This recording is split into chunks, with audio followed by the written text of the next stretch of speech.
A cada uno de ustedes. En esta ocasión voy a realizar la videocápsula correspondiente a la actividad integradora número 1 de la semana 1, que lleva por nombre determinísticos o aleatorios. Bueno, cabe recalcar que antes de que realicen sus actividades integradoras es necesario que ustedes revisen todos y cada uno de los recursos que aparecen en esta sección. Pero bueno, vamos a comenzar. Me voy a permitir abrir esta pequeña presentación PowerPoint, en la cual vamos a ir viendo algunos conceptos importantes que tienen que tener en cuenta para poder realizar correctamente su actividad integradora. La actividad lleva por nombre determinísticos o aleatorios.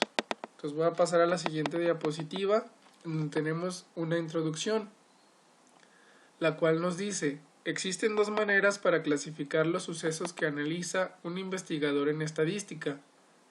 Dichos sucesos son los eventos determinísticos o bien los eventos aleatorios. Vamos a definir lo que es un evento determinístico. Un evento determinístico o los eventos determinísticos son aquellos eventos en los que consisten en sucesos predecibles. Es decir, bueno, aquí tenemos un ejemplo que incluso es el mismo ejemplo que toma dentro de los recursos de la prepa en línea. El ejemplo nos dice que es posible predecir que al reunir 3 manzanas con 2 naranjas se obtendrá una cantidad de 5 unidades.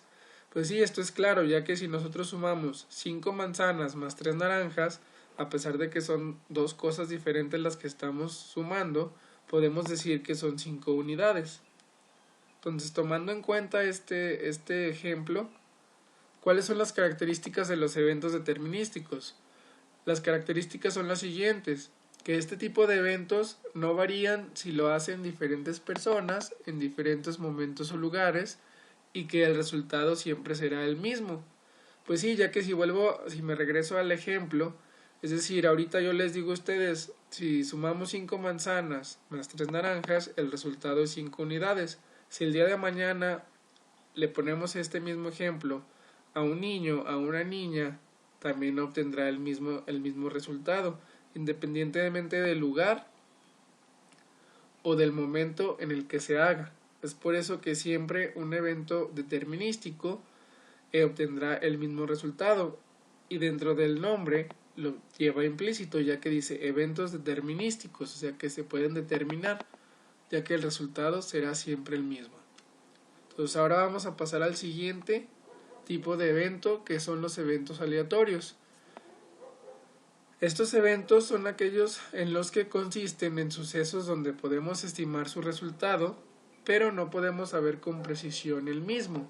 Aquí, bueno, tal y como lo dice, nosotros podemos estimar o decir un resultado, pero nosotros no vamos a poder saber si dicho resultado es correcto o no. Aquí tenemos también un ejemplo que nos dice lo siguiente: no podemos determinar si los autos color rojo chocan con mayor frecuencia que los autos de otro color. Pues sí, nosotros nada más podríamos decir cierta cantidad. No, pues yo pienso que los autos de color rojo chocan en tanto porcentaje que otra cantidad de otros colores. Pero esto es sin precisión. Entonces, ¿cuáles son las características de los eventos aleatorios? Que podemos indicar que un suceso suceda o no, tal y como es el caso de los autos de color rojo que choquen o no, y que no sabemos con exactitud la respuesta.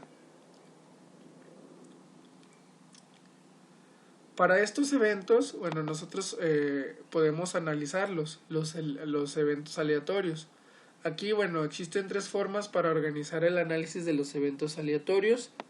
El primero de ellos es el evento, el siguiente es el evento simple y el siguiente es el espacio muestral. Entonces vamos a definir ahora cada uno de ellos. Un evento es cualquier conjunto de resultados. Aquí tenemos un ejemplo: los nacimientos registrados en un hospital durante el primer turno. O sea, todos los nacimientos que se registran en dicho turno, en el primer turno en un hospital, ese es un evento.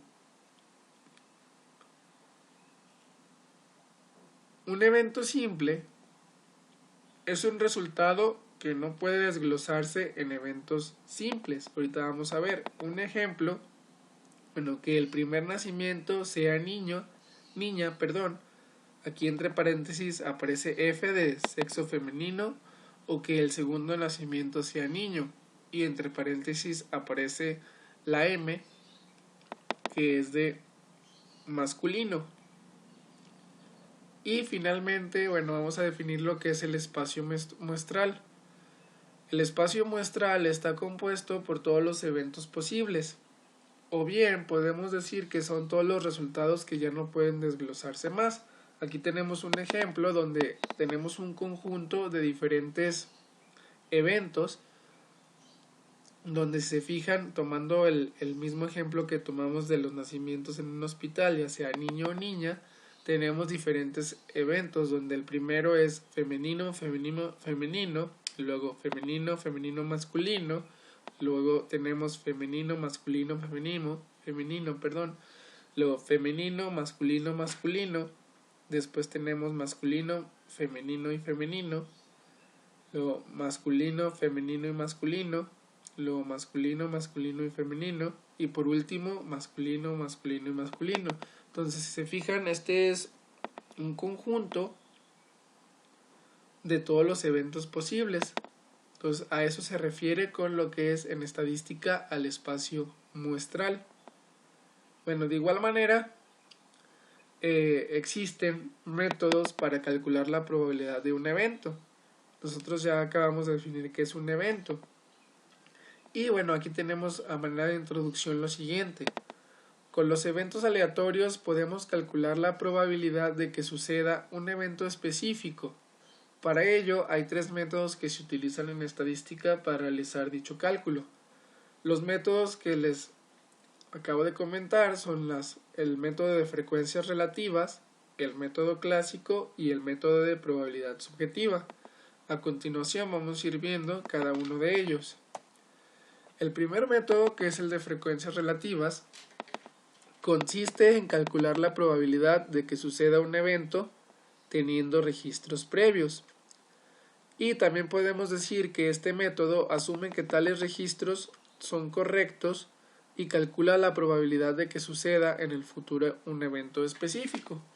Ahora lo vamos a ver a manera de ejemplo, que es el mismo ejemplo que aparece también en los recursos del módulo. Entonces, el ejemplo es el siguiente. Dice, en un año reciente en Estados Unidos, de un total de 135.670.000 de autos registrados, según la asociación que está ahí, que es la Statistical Abstract of the United States, tuvieron accidentes solo 6.511.100 automóviles. Entonces, tomando en cuenta este enunciado, aquí nos aparece una pregunta. ¿Cuál es la probabilidad de que un auto tenga un accidente? Entonces, ¿cómo sacaríamos la probabilidad de que un auto tenga un accidente con el primer método, que es el de frecuencias relativas? Aquí nos dice abajo lo siguiente.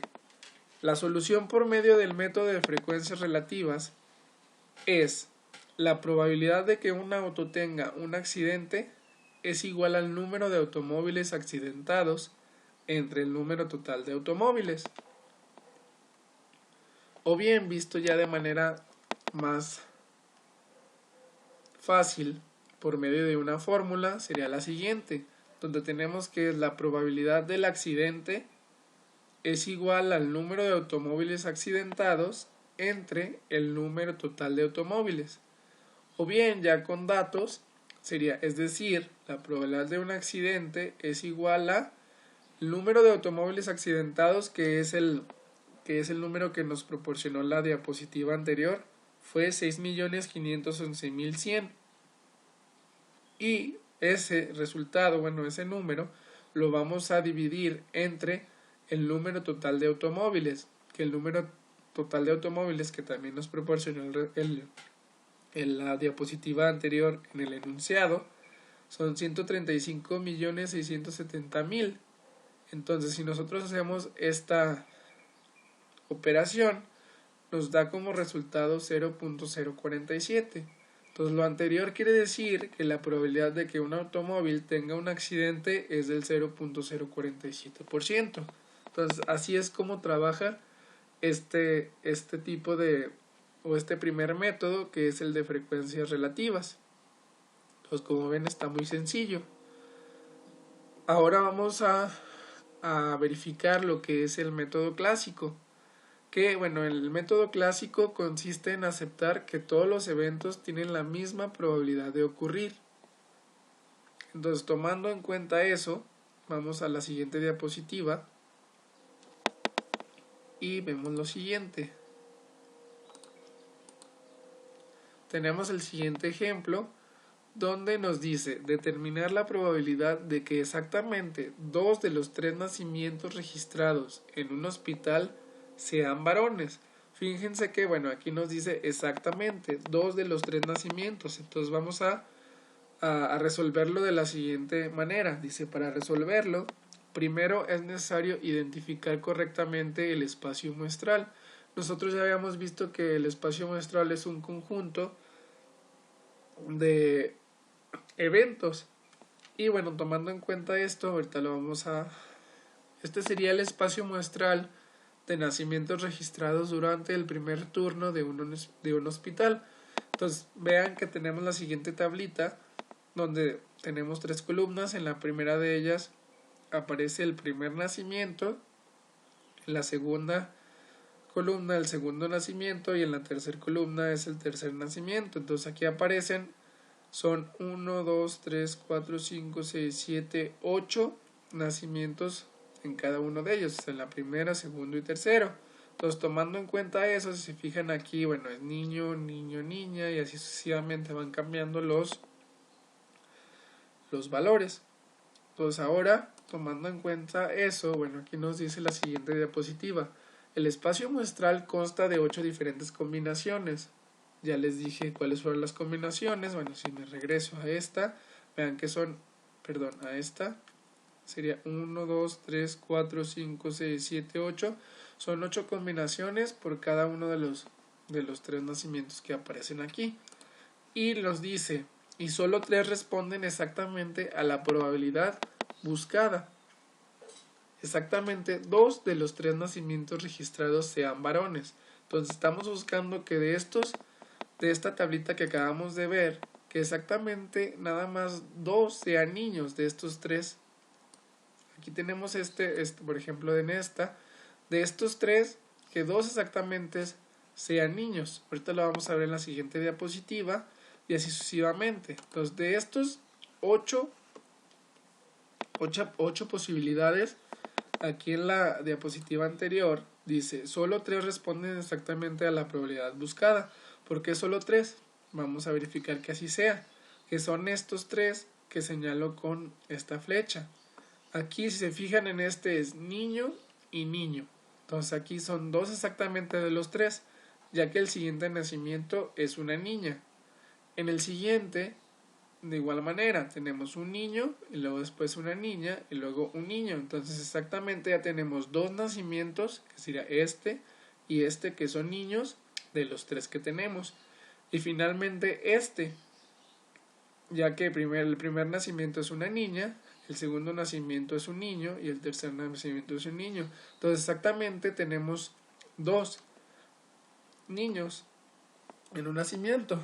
También aquí, para que no se confundan, se podrían confundir y decirme que son 4, tomando en cuenta el primero. Noten que tiene que el primer nacimiento es niño y el segundo nacimiento es niño y el tercero es niño. Entonces, si acá nos dice que exactamente 2 de los 3 nacimientos registrados sean varones, no aplica. ¿Por qué? Porque únicamente estamos buscando exactamente que nada más sean 2. Como en este caso los 3 fueron niños, no aplica lo que nosotros estamos buscando, para que tomen en cuenta eso y no se les complique en esa parte. Entonces, si ustedes ven cada una de las probabilidades en esta tablita, las únicas 3 probabilidades que nos dan exactamente lo que nosotros buscamos son esta esta y esta. Entonces, una vez que tenemos eso, podemos decir lo siguiente. Por lo tanto, usando el método clásico, queda de la siguiente forma. Ya podemos hacer lo anterior. Una vez que tenemos el espacio muestral, identificamos lo que necesitamos, podemos hacerlo mediante una fórmula, que sería la probabilidad de éxito, que sería igual al número de éxitos entre, aquí me falta el acento, al número de éxitos entre el número total de resultados posibles, donde la probabilidad de éxito es la probabilidad del evento de interés. En este caso, ¿cuál es el evento de interés? Nuestro evento de interés es que 2 de los 3 nacimientos sean varones o bien sean niños. Entonces, tomando en cuenta la fórmula anterior, ¿cómo quedaría? Entonces, la probabilidad de que 2 varones, la probabilidad del éxito, ya dijimos que sean 2 varones en 3 nacimientos, es igual a 3 entre 8. ¿Por qué 3 entre 8? Porque únicamente encontramos 3 posibilidades que nos dan exactamente lo que nosotros buscamos, y entre 8 porque es el número total. Recuerden que aquí, si me regreso, son 3 que nosotros encontramos entre 8 posibles resultados, que sería 1, 2, 3, 4, 5, 6, 7 y 8. Entonces, tomando en cuenta esto, tenemos que 3 entre 8 es igual a 0.375, o bien la probabilidad de que 2 varones en 3 nacimientos aparezcan es del 0.375%.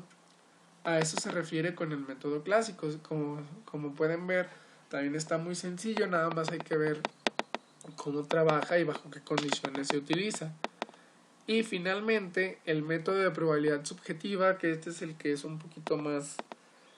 bueno, ahorita lo vamos a definir, que dice, consiste en observar los resultados de eventos pasados y agrega elementos del contexto que puedan afectar el resultado que es analizado, además de que propone una probabilidad sin usar procedimientos matemáticos.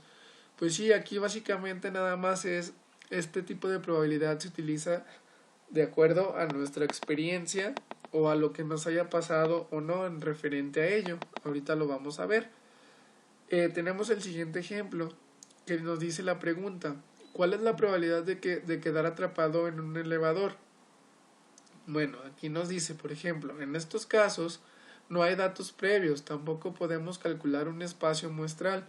Por lo tanto, recurrimos a nuestra experiencia y nos damos cuenta de que nunca nos hemos quedado atrapados en un elevador. Eso queriendo decir que si no te ha pasado. En el caso de que si te hayas quedado atrapado, pues podrías decir que tú sí te has quedado atrapado. Pero sin embargo, vamos a la siguiente diapositiva. Y bueno, podemos decir lo siguiente, que solo conocemos algunos comentarios de personas, por lo que estimamos que hay una probabilidad de 1 en 10.000. Es decir, existe un 0.0001% de quedar atrapado en un elevador. Este tipo de probabilidad solo es estimada con base en datos de nuestra experiencia. Eso es lo que les comentaba. O sea, independientemente de si tú ya te quedaste atrapado o no en el elevador, es muy difícil sacar la probabilidad. Y básicamente se toma en base a comentarios de personas que nosotros conocemos o a nuestra propia experiencia. A esto se refiere con el método de probabilidad subjetiva. Y bueno, referente a la presentación PowerPoint, sería todo. Ahora me gustaría pasar a lo que es la actividad como tal, que aquí yo ya la tengo abierta, para definir y ver qué es lo que tienen que hacer dentro de la actividad integradora. Entonces, bueno, aquí tenemos como título determinísticos o aleatorios.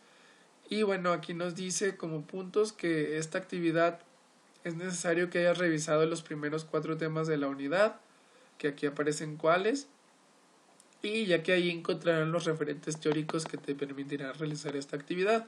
Pues sí, esto básicamente todos los recursos que tienen que ver antes de resolver la actividad están resumidos en gran parte en lo que les mostré en la presentación PowerPoint, que básicamente es lo que tienen que tener los conocimientos mínimos necesarios para poder realizarla correctamente. Entonces aquí nos aparece qué producto van a entregar que en este caso es un documento donde presentan los 3 ejercicios planteados con sus respectivas respuestas. O sea, aquí es un documento en Word, el cual van a ir realizando cada uno de los puntos que aparecen aquí.